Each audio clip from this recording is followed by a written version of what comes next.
Assalamualaikum warahmatullahi wabarakatuh. Anak-anakku kelas 3 yang soleh dan solehah, bagaimana kabar kalian hari ini? Bu Guru harap kalian semua sehat selalu ya. Apakah kalian sudah siap untuk belajar hari ini? Bu Guru harap kalian masih tetap semangat belajarnya ya, supaya apa yang kalian cita-citakan bisa tercapai. Sebelumnya Bu Guru ingin tanya, hari kemarin kalian sudah belajar tentang apa ya? Betul sekali, kemarin kita sudah belajar tentang cara menemukan informasi dari hasil wawancara terkait cara merawat tanaman buah jeruk. Nah, pada pertemuan kali ini kita akan belajar bersama tentang wawancara. Kalian sudah tahu apa itu wawancara? Nah, nanti kita akan belajar bersama tentang apa saja ketentuan yang harus kita kuasai atau kita harus bisa ketika akan melakukan wawancara. Anak-anakku yang Bu Guru sayangi, hari ini kita bersama akan mempelajari tentang wawancara. Kalian sudah tahu apa itu wawancara?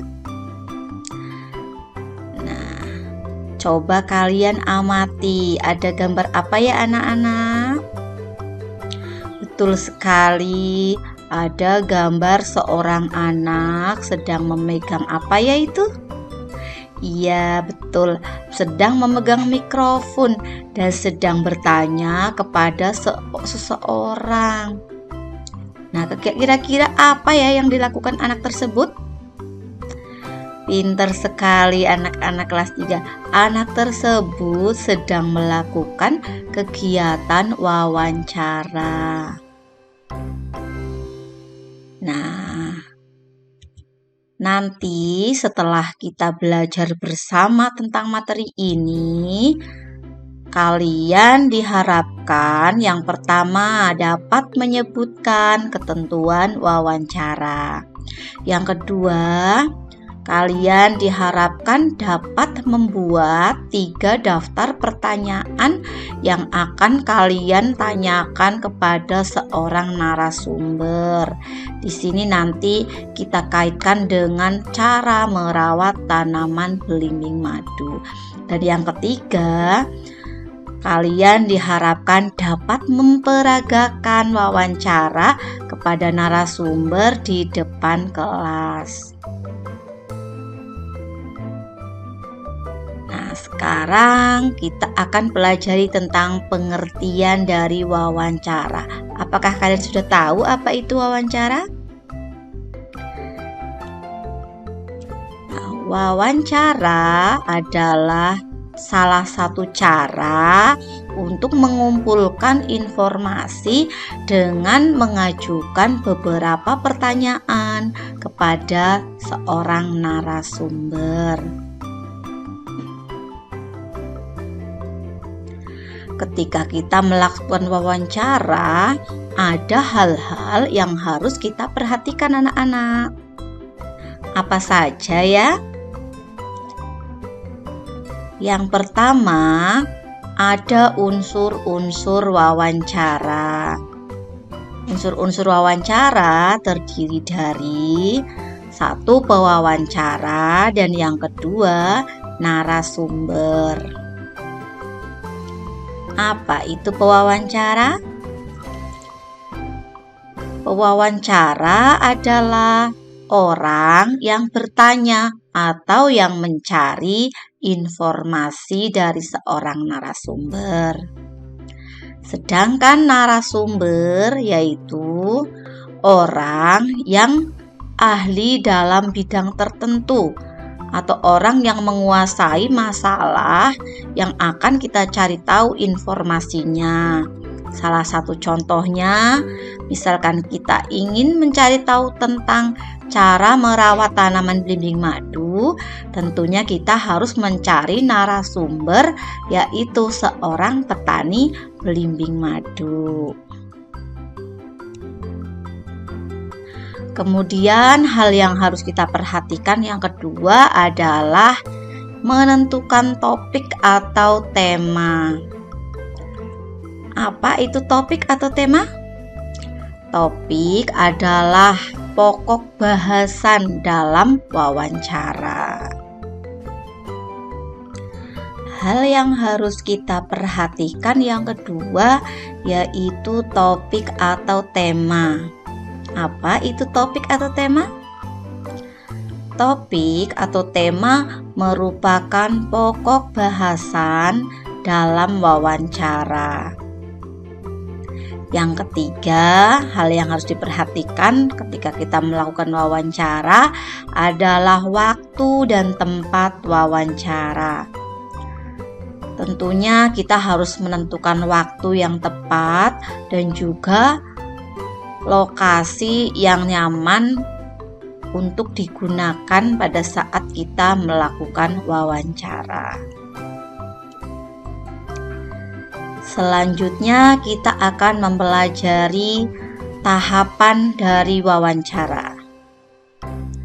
Ada beberapa tahapan yang harus kita ketahui pada saat kita melakukan wawancara. Tahap yang pertama yaitu persiapan. Dalam tahap persiapan, yang pertama kali kita lakukan adalah menentukan topik atau tema dari wawancara yang kita lakukan. Topik atau tema yang kita pilih, kita tentukan sesuai dengan tujuan dari wawancara kita. Misalkan kita ingin mencari tahu informasi cara merawat tanaman buah belimbing madu, maka kita tentukan temanya tentang cara merawat tanaman. Banyak sekali contoh tema yang lain, misalkan juga cara merawat hewan kesayangan, bisa itu kucing, bisa ayam, bisa juga kelinci. Juga cara merawat tanaman, misalkan tanaman bunga, tanaman sayuran, bisa juga tanaman buah-buahan.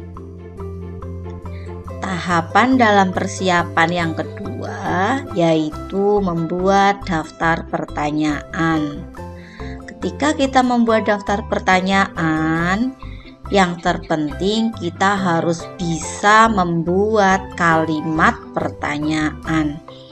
Ketika membuat kalimat pertanyaan, tentunya kita harus menggunakan kata tanya. Apa saja kata tanya yang dapat kita gunakan? Di antaranya, apa? Kata tanya apa kita gunakan untuk menanyakan hal atau juga suatu benda. Yang berikutnya kita bisa menggunakan kata tanya di mana. Di mana untuk menanyakan apa ya anak-anak? Betul sekali, kata tanya di mana kita gunakan untuk menanyakan tempat. Kata tanya yang ketiga yang dapat kita pakai adalah kapan. Kapan untuk menanyakan apa ya? Betul, kapan itu kita gunakan untuk menanyakan waktu. Yang selanjutnya, bagaimana? Bagaimana itu kita gunakan untuk menanyakan suatu cara.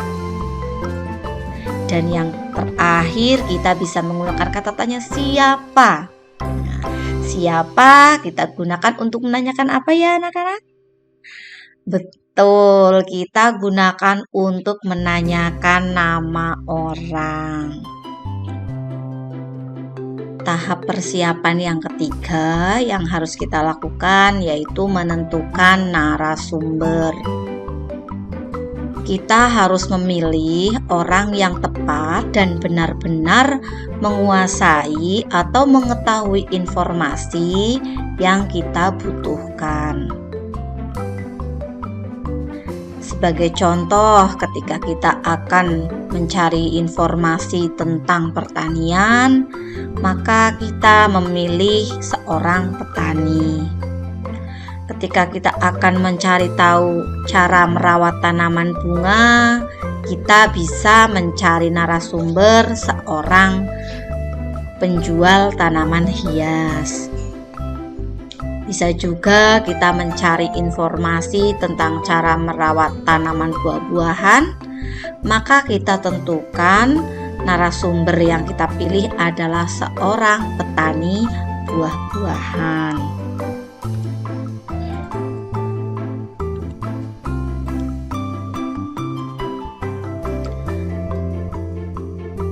Tahapan yang kedua yang harus kita pelajari yaitu tahap pelaksanaan wawancara. Ada beberapa hal yang harus kita perhatikan pada tahap pelaksanaan wawancara. Yang pertama, kita harus datang tepat waktu. Jangan sampai kita akan melakukan wawancara, sudah janjian dengan seorang narasumber, malah kita datang terlambat. Nanti akan menjadikan kita dicap bahwa kita orang yang tidak disiplin. Selanjutnya, kita juga harus bersikap sopan dan ramah. Nah, sopan dan ramah itu sangat penting karena seseorang itu pasti dilihat dari tingkah lakunya. Orang yang sopan dan ramah pasti memiliki kelakuan yang baik.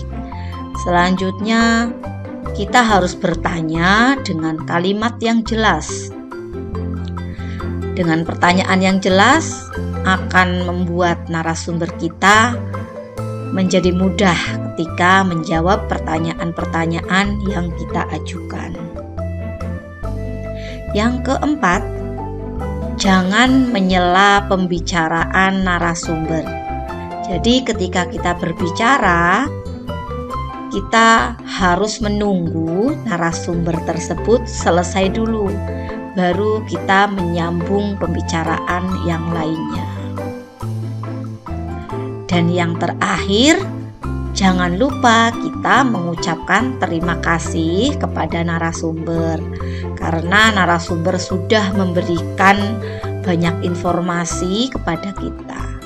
Makanya kita harus mengucapkan terima kasih.